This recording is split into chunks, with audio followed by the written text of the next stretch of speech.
On behalf of the Massachusetts Golf Association, we'd like to thank you all for coming here today to George Wright Golf Course for what will be a historic day and surely a historic year ahead. My name is Becky Blazer, and I have the pleasure of serving as Director of Communications for the Massachusetts Golf Association. Before we begin with today's program, I'd like to just fall back in time for just a few minutes.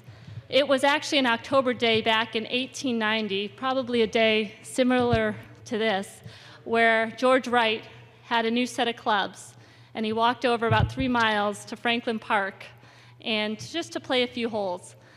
The story goes that he got a few holes in before the Boston Parks Department told him that he had to leave to go and only to come back with a permit. He would get that permit and play many more rounds of golf there.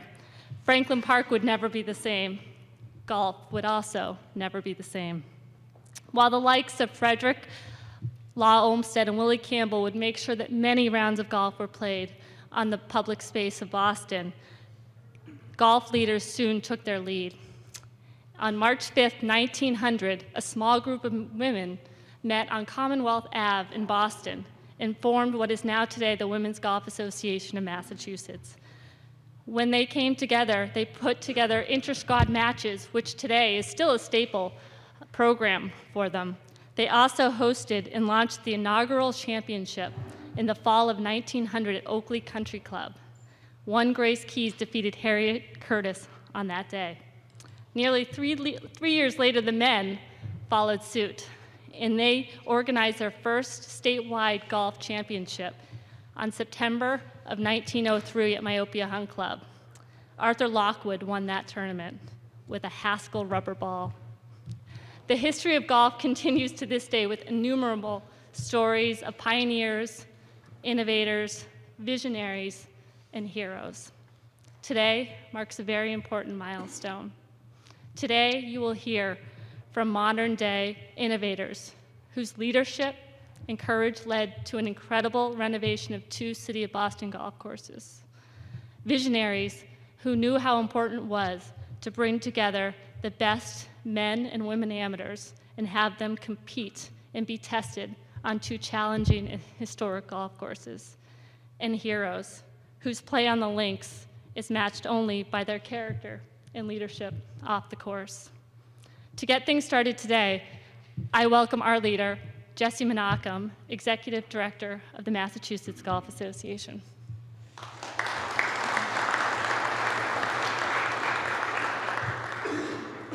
Becky, thank you so much. Good morning, everybody. Thank you so much for being here for this momentous and celebratory day here in the city of Boston.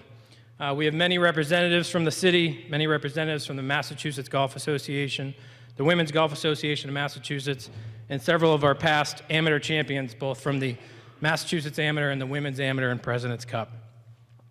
We understand Mayor Marty Walsh could not be with us today, nor could Commissioner Cook, but we do have City Councilor Tim McCarthy. So Tim, thank you so much for being here and celebrating with us.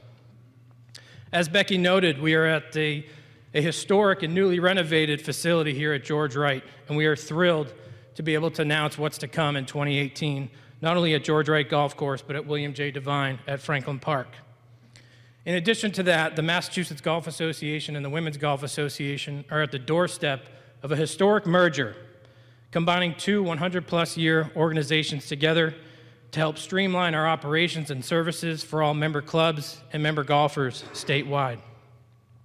Effective January 1st, we're hoping to make golf more inclusive and accessible for all as we begin our new journey, again, as one statewide golf organization. Our partnership with the City of Boston has been going on for decades. Most recently, we've held numerous qualifying events and championships for statewide events. And in addition to that, back in 2015, we launched the first Tee of Massachusetts Boston program at William J. Devine. We've been able to bring the city youth to these facilities to teach them the core values, life skills of the game of golf, to set them up for their career through school and through life.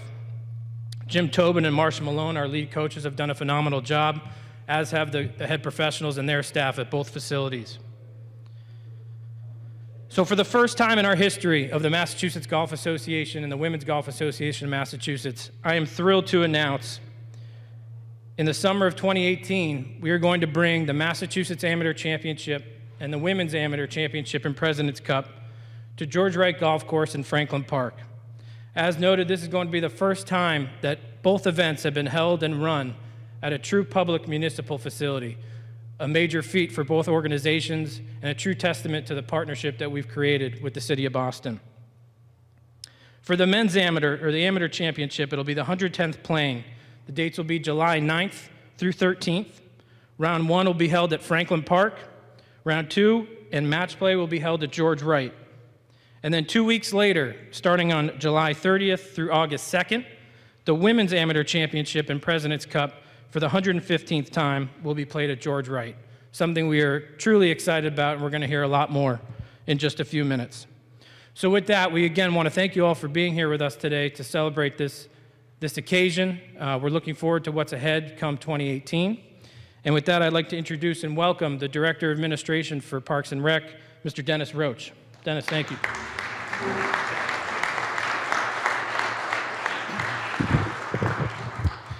First off, I'd like to welcome and thank all of you guys for attending on behalf of the golf course, the golf pros, Kevin Frawley, Scott Allen, the golf superintendents, Len Curtin and Russ Heller at both facilities.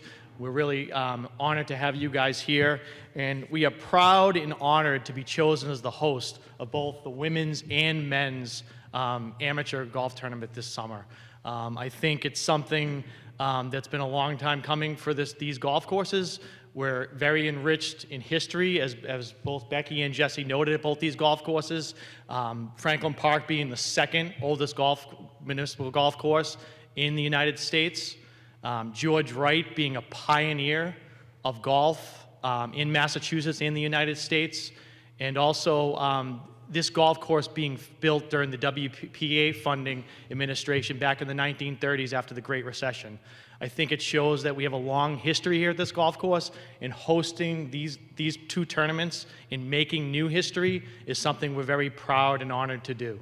I'm up here speaking on behalf of the city, the Boston Parks Department, Chris Cook, and the mayor of the city of Boston.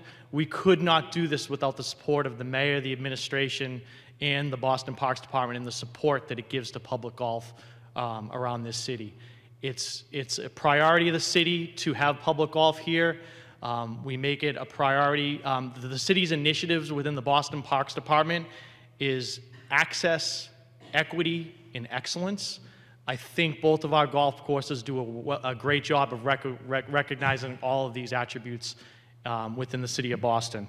Let me talk a little bit about the access part of it. One of our most proud accomplishments is something that Jesse touched upon a little bit earlier, and that's the First Tee partnership we have with the MGA.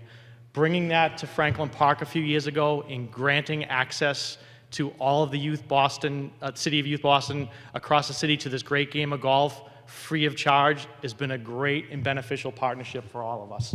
I think it's something we're most proud of, and I think it's something that public golf should be most proud of, and is opening up the game to the city youth.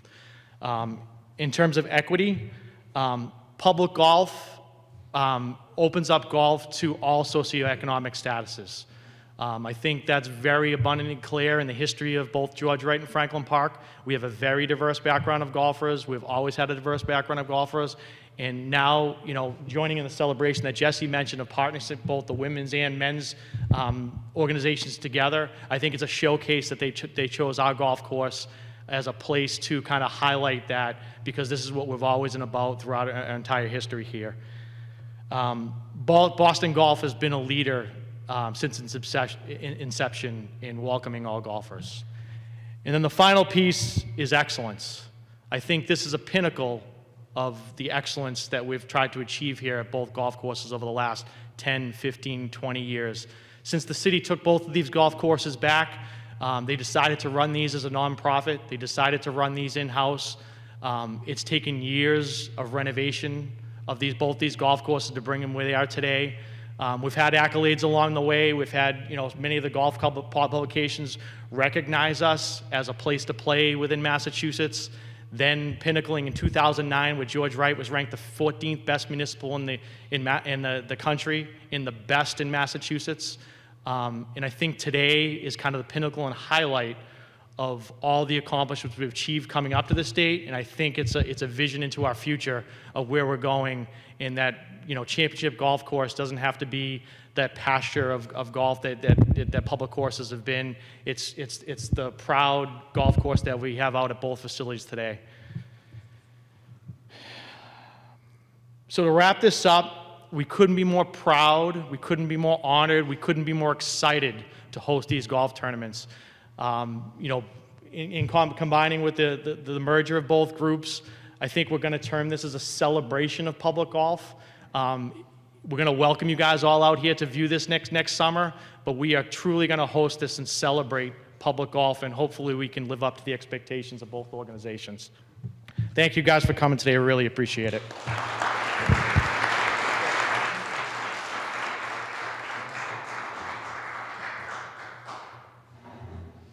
Dennis, thank you so much. And now I'm honored to welcome and introduce the City Councilor, Mr. Tim McCarthy.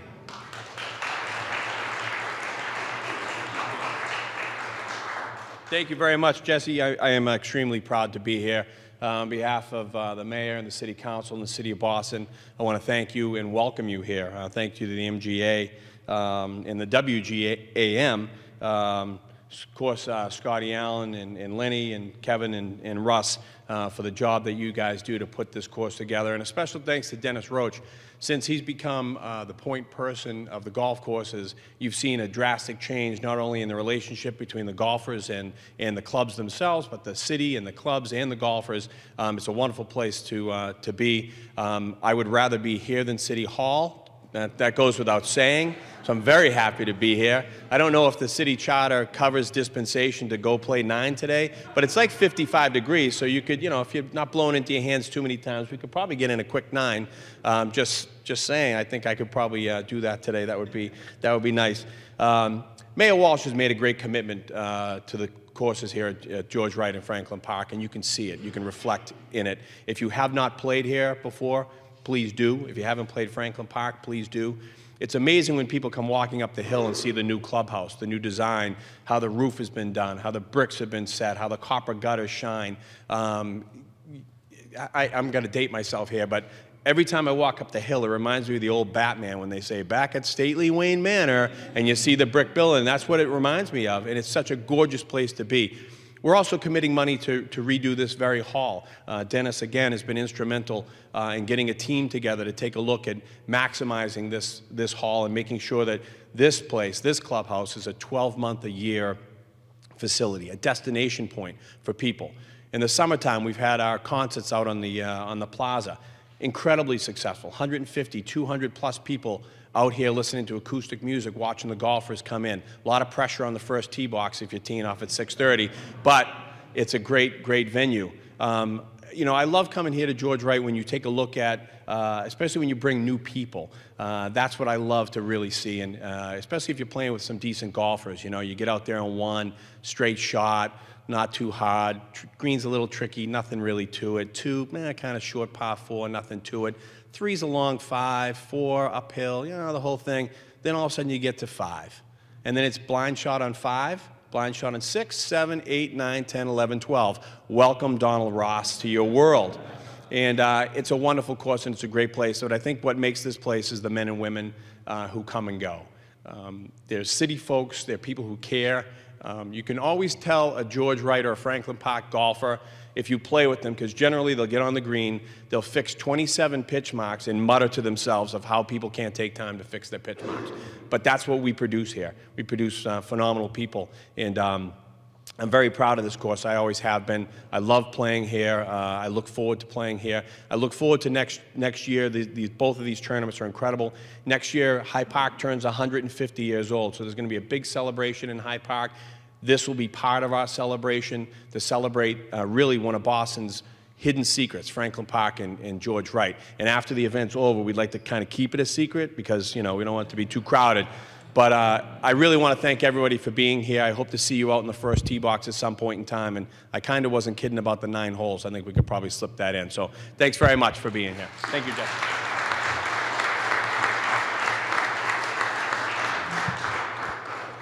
Tim and Dennis, thank you so much, not only for your commitment, but your support in what's to come with our celebration in 2018. I'd now like to introduce Kevin Eldridge, our Director of Rules and Competitions, who will talk a little bit about the details and operations of next year's championships. Kevin.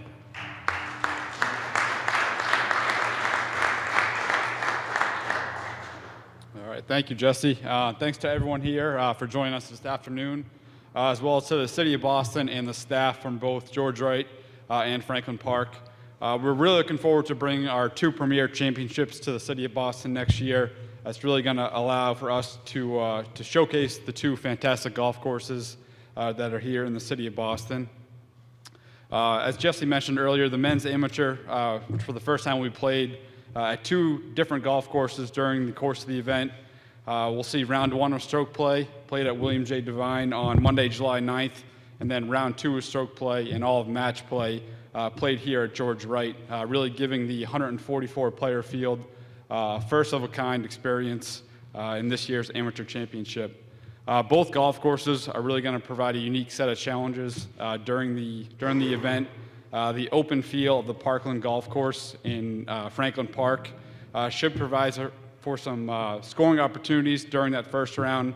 However, this won't come without its own set of challenges, which include that uphill demanding 404-yard par 4 12th hole, as well as a set of 4 par 3s that will really require some accuracy off the tee. Here at George Wright, players in both championships will really be presented with a classic Donald Ross design, testing every part of that player's game and their course management and their ability to successfully manage the green complexes across the golf course. Here, the stretch of 4 par 4s, including the 10th hole, the 460-yard par 4, will be a crucial section of the golf course during both the stroke play portion and match play portion of the championships.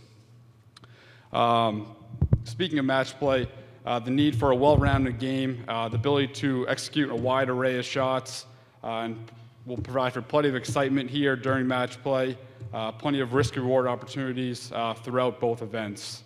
However, before making it to match play, the championship field of 144 for the 2 stroke play rounds of the men's amateur will take shape during the month of June. During that time, we will hold 10 sectional qualifiers throughout the state. Total of about 700 plus entries are expected for the men's championship, which will also consist of 35 exempt players, some who are here with us today. After the completion of stroke play, 1 round at Franklin Park and 1 round here at George Wright, the low 32 scorers will then advance to match play during Wednesday, Thursday, and Friday of championship week. And that final match will be played here, a 36-hole match on that Friday, July 13th. The field for the Women's Amateur Championship and President's Cup will be made up of approximately 100 of the best golfers from across the state who just 2 weeks later, after the men's amateur champion is crowned, will compete in their 1 round of stroke play here at George Wright on July 30th. The low 64 scores from that field will be separated into 2 brackets of 32, pending their qualifying score to compete in match play over the course of the next 3 days to crown the 2018 Women's Amateur Champion and the 2018 President's Cup Champion. So being said, I'm now happy to welcome and introduce some of our past champions who are here with us today. First here to my right, we have Matt Parziali, the reigning Mass Am champion and U.S. Mid-Amateur champion from Thorny Golf Club. We have Steve Tasho, the 1981 and 1985 champion from Thorny Golf Club. Pam Kwong, the 2008 and 2010 champion from Charles River Country Club. Frank Vanna, the 2004 champion and 2016 Massachusetts Golf Hall of Fame inductee. Ben Spitz, the 2006 champion from George Wright Golf Course. And we have John Hadges, the 2008 and 2010 champion from Thorny Golf Club.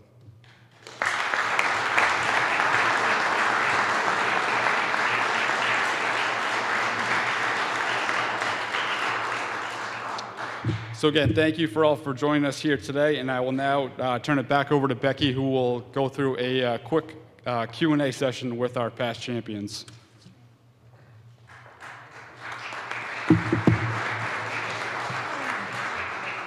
Thank you, Kevin. As he as he noted, we're very fortunate to have a total of 9 state amateur champions here, titles represented here at this one table.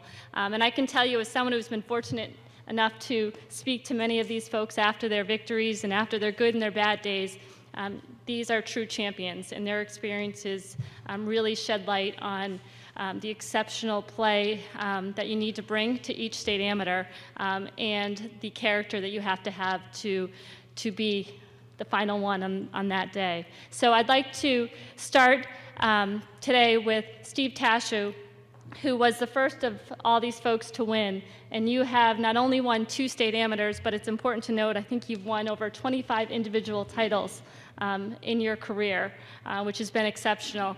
And you as a champion, you have played this game in this area for a long time. Can you speak to the importance of the state amateur and what it means to you as players to have the opportunity to compete at such a high level? Well, competing in Massachusetts is a great honor. I believe the tournament's over 100 years old. Just the names on the trophy and the players that came beforehand, and how they brought the game on and observed the game and cherished it. It's a big thing.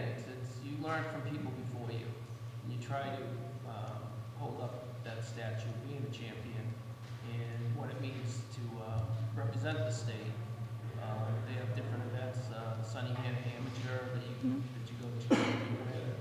It's great representing the amount of people around you. You know, people who look up to you that are younger, that follow in footsteps and respect the game and cherish the integrity of the game. And Steve, John, just like Steve, you won this in 2008 and 2010 at 2 different golf courses. And I have to note that both of them now, we see them in our father-son, father-daughter championships, which I think speaks to golf bringing together families as well. But John, can you reflect on your 2 victories and what golf has meant to you, both as an individual and now as a father? Winning these 2, for me, I was fortunate enough to win 2 state championships. And it's the ultimate tournament in Massachusetts amateur golf. And in addition to that, now, like Becky said, my 2 children participate. And my son, Jack, who's 10, he's played in a couple of pre-junior events. In addition to that, my daughter, Tate, who's 16, last year was her first experience with WGA. And I think this is great that the 2 organizations are merging now together, because now she's going to witness and experience what the MGA is all about, and all rolled into one. And last year was her first event at Myopia Hunt Club in Hamilton, where I was fortunate enough to win several years ago. So both of us, last year was a real treat for me personally, and I think this is great that the 2 organizations are merging. Absolutely, great. And Frank just returned home with Matt and Shannon doing so well. Frank also advanced to the semifinals of the U.S. Senior Amateur Championship. So we've had probably, I can't remember, a year of golf with so many exceptional champions. But Frank, you have played this event. You were the last one to win it back-to-back. Talk about how challenging this championship is and how excited you are to play these courses, as I know you've been able to play here in recent tournaments. The challenge is a little bit more physical one, but the challenge is not a golf challenge, because we always get the great best courses in the state. We're fortunate the MGA has done that, and they're going to try to bring some focus onto these 2 courses here for the end of it this year, which will be great. We're really fortunate for the organization that we get to play the great tournaments that we get to play. The actual tournament itself, I won it when I was in my 40s, and as John did, and your adrenaline carries you through most of the way. If you keep winning, it tends to be easier. When you lose, the year comes out of the blue, right? You get something attack. Playing 36 holes or more 3 days in a row can be kind of good, right? And you need to stay focused. There's a true sense of accomplishment when you finish.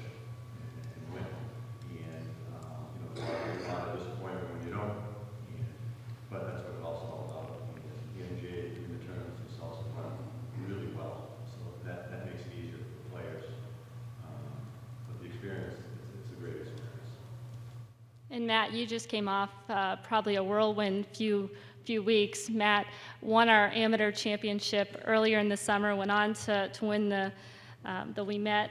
And then, of course, as we all know, we watched him capture a national championship with the U.S. Mid-Amateur, where you were down in one match.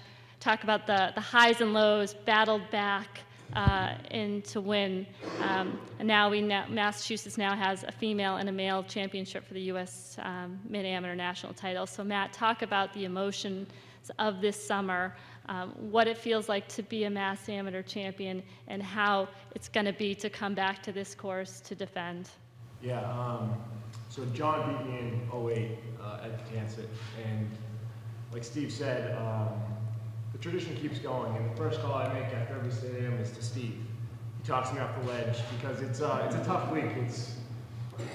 That was a great match John and I had, but like Frank said, when you're on the wrong side, the air goes right out, and frustration was building up with the state air, and to be able to get it done this year, I was able to play well all 5 days. It's a grueling week, walking, you're in tough matches every day, and this guy to my right, he's taught me everything I know, so.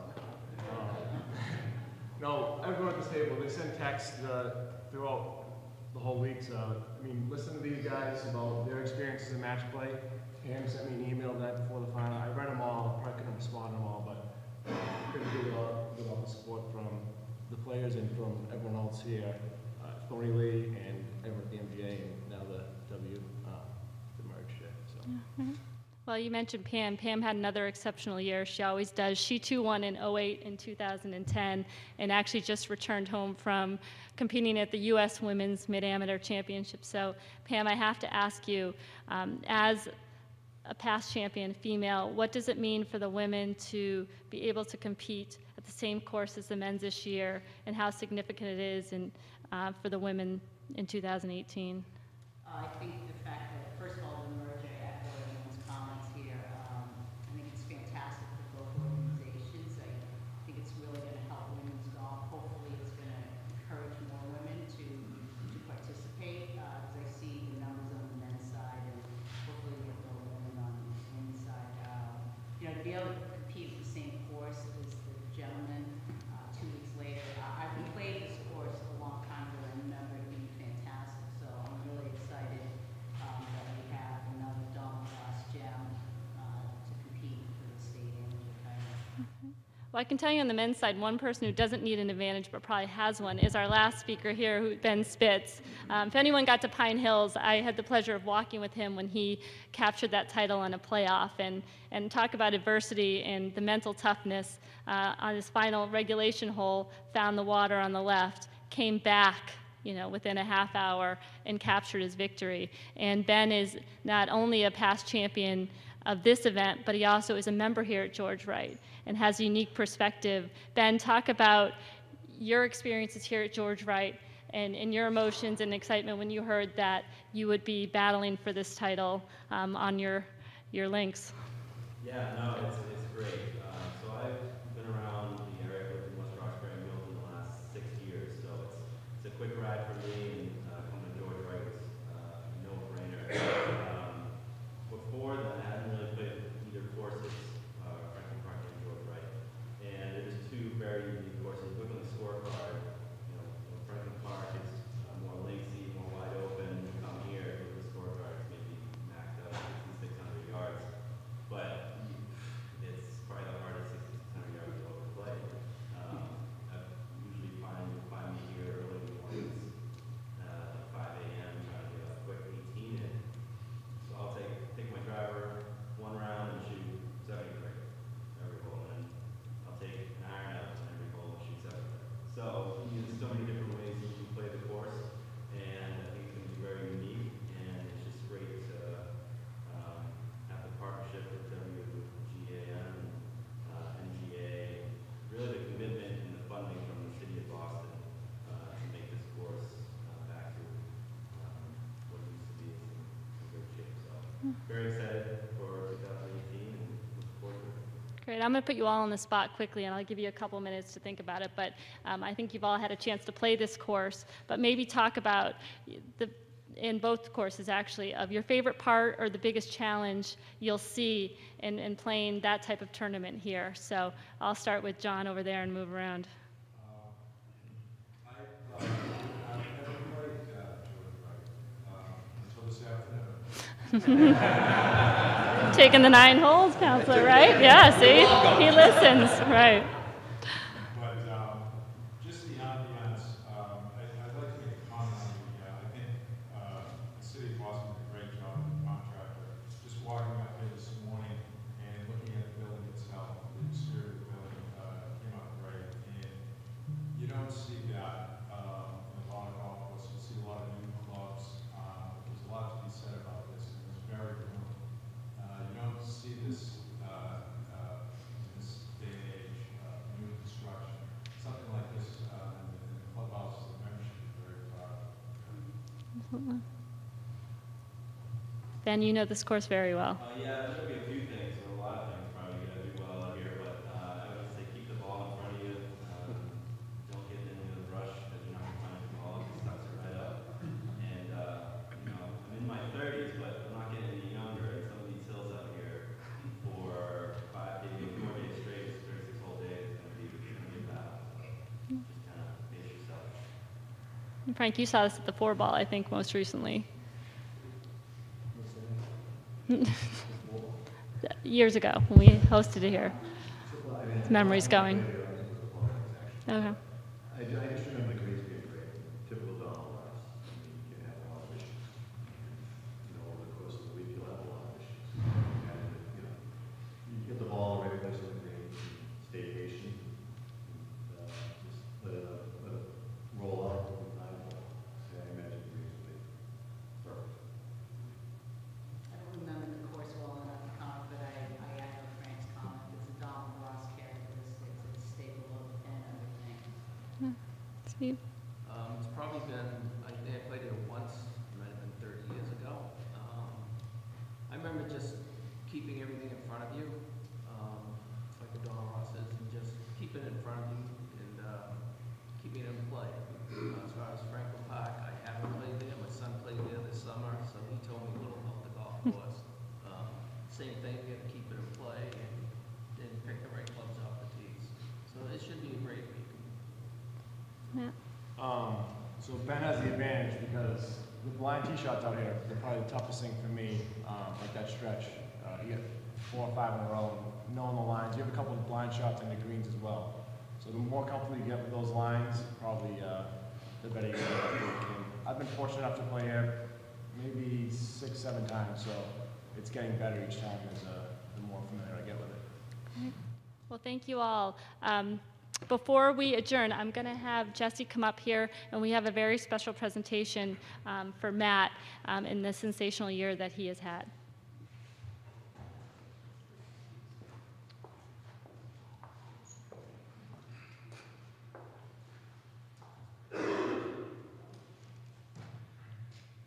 Becky, thank you again. And really to close out what is a celebration and will be a celebration through 2018, this is the first formal opportunity we've had to be with Matt. As it's known, he's been a pretty busy man these last couple of weeks since he was crowned the 37th U.S. Mid-Amateur Champion. As Becky noted and others today, Matt really had a tremendous and historic year of Massachusetts golf. Going down to Atlanta, the capital city club, to take down this championship. He had his father, Vic, on the bag, and we all know Matt and Vic are at the Brockton Fire Department, but their relationship has morphed on the golf course, and they've become really a championship team that is tough to beat. I'd like to rally off just a few of the stats from Matt's championship win. After 36 holes of stroke play, Matt finished at a score of -2 in 9th place. For the round of 64, he won that match 1-up. In the round of 32, he won that match in 19 holes. In the round of 16, he won that match at 2-up. And then we get to the quarterfinal match. I'll let you decide where the momentum went here. In 20 holes, Matt won this match, and he was 5 down through 10 holes. Pretty remarkable. Then in the semifinal match, Matt won 5 and 4. And finally took the final match, the 36th hole, at 8 and 6. an absolutely tremendous accomplishment. For that 36-hole day, Matt had many familiar faces in Atlanta with him. Several of his friends and family flew down, including his fiancée, Allie, which must have been tremendously special. And now with this win, Matt is fully exempt into the 2018 United States Open Championship, which actually is a brand new exemption that was announced at the Players' Dinner at the Mid-Am. In addition to that, he has an exemption into the U.S. Amateur at Pebble Beach, a 10-year Mid-Amateur Championship exemption, and last but not least, a likely invitation to the Masters. This really does cap off one of the best competitive seasons in mass golf history. As we know, several regional event championships, the We Met Memorial, and finally, Matt shattered the Richard D. Haskell Player of the Year points with a total of 1,603 points to cap off the 2017 season. So Matt, on behalf of Massachusetts Golf, the entire community, we'd like to present this to you, a state and national winning season for the ages. Congratulations. Good job.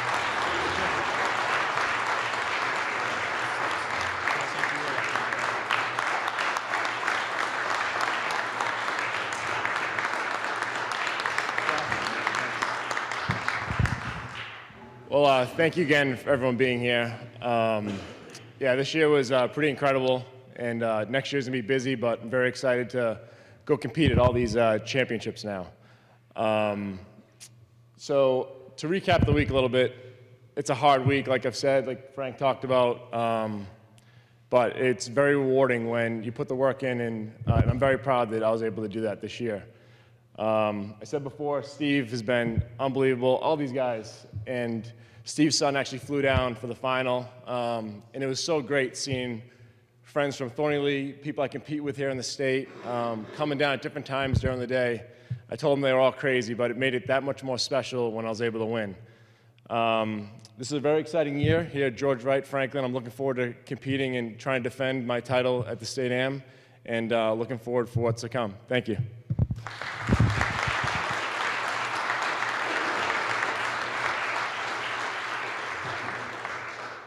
Ladies and gentlemen, that does conclude today's announcements. We welcome you to stick around and enjoy some food and beverage. And then for those that would like to play some golf this afternoon, it is a beautiful day. Please feel free to check in with us and check in with the golf shop.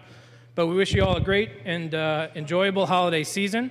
And we look forward to celebrating many of these champions in addition to our remaining champions at the Massachusetts Champions Dinner on Thursday, January 4th at Wellesley. So again, thank you all so much for being here.